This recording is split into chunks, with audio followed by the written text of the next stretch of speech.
এটা কি বাইক? আচ্ছা, যারা চেনেন তারা তো জানেন, এটিএম ডিউ, যেটাকে বাংলাদেশে ট্যাগলাইন ডাউট বলে।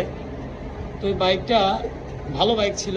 ছোট ভাই কি করছে, ওদের আবার একটু সার্ভিস সেন্টার আছে, তো নিজেদের টেকনিশিয়ান দিয়ে বাইকটা সার্ভিস করাইতে গেছে। সার্ভিস করাইতে গিয়ে ভালো গাড়ি সার্ভিস করার পরে গাড়ি স্টার্ট নেয় না। তো সেলফ নেয়, সেলফ নেওয়ার পরে পিক আপ দিলে গাড়ি বন্ধ হয়ে যায়। তো পরে ওরা যখন দেখছে কোনোভাবে হয় না, আমাকে ফোন দিছিল। আমি আসলে কাজ টাজ নিয়ে ব্যস্ত থেকে আমি বলছিলাম বাইকটা নিয়ে এসো।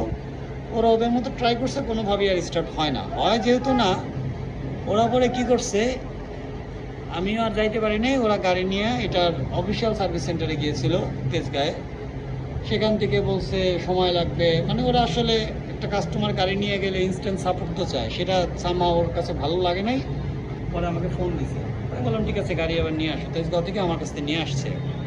কারণ আনার পরে কি হয়েছে দেখে, আমি তো বুঝতে পারছি যেহেতু ভালো গাড়ি, সার্ভিসের পরে পাম্প ওয়াশ করতে গিয়ে গাড়ি ডেড। আমি আনার পরে পাম্পটা খুলছি, এখন পাম্পটা দেখাই। এই হচ্ছে পাম্প। তো পাম্পটা যখন আমি কভারের মধ্যে বাইর করি, তখনই দেখি পাম্পের বডিটা প্রচুর জং, প্রচুর। তো ঠিক আছে, আমি পাম্পের এই যে উপরের যে লকগুলা, স্লটগুলা খুলছি। খুলে টান দিতে গিয়ে দেখি এটা নিচের থেকে এভাবে ভেঙে এটা আলাদা হয়ে গেছে, এটা আলাদা হয়ে গেছে। এখন মোটরটা যখন ঘোরে, এই যে এখানে ছোট ছোট ফিন্স আছে, এটাই কিন্তু ব্লেড, এই যে ফিন, এই ফিনটা ঘুরে এখানে একটা প্রেশার জেনারেট করে। এখান দিয়ে তেলটা সাকশন করে টেনে নিয়ে যেয়ে এই যে এই লাইন দিয়ে ডেলিভারি করে, এই লাইন দিয়ে বের করে দিবে, এই যে এই লাইন দিয়ে বের করে দিবে। এই তো পাম্পের মেকানিজম। এখন দেখি পুরো পাম্পটাই এখান থেকে দুই টুকরা হয়ে রয়েছে।